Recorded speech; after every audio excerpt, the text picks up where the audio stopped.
स्थानिक स्वराज्य संस्था निवडणुकांसंदर्भात आज सर्वोच्च न्यायालयामध्ये सुनावणी। 2 वर्षांपासून रखडलेल्या निवडणुकांना मुहूर्त लागण्याची शक्यता।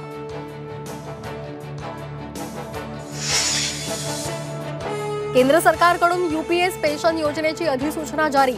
1 एप्रिल पासून लागू होणार योजना।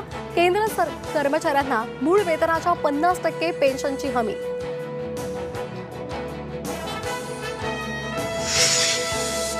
राज्य मंत्रिमंडळाची आज बैठकीमध्ये महत्त्वाचे निर्णय होणार।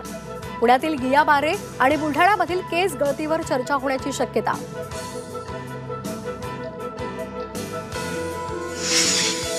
पुण्यात गियाबारेची रुग्णसंख्या 111 वर तर 17 रुग्णांची प्रकृती गंभीर। केंद्राचं 7 सदस्यीय पथक पुण्यामध्ये येणार।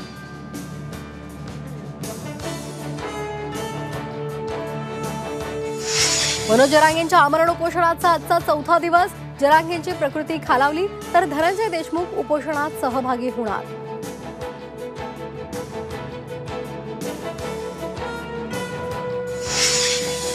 एसटी बस भाडेवाढी विरोधात आज शिवसेना उद्धव बाळासाहेब ठाकरे पक्षाचं चक्काजाम आंदोलन।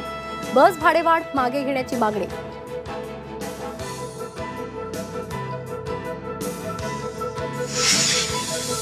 कैलास मानसरोवर यात्रा 5 वर्षांनंतर पुन्हा सुरू होणार। भारत चीन देशांच्या परराष्ट्र सचिवांच्या चर्चेनंतर यात्रा सुरू करण्याचा निर्णय।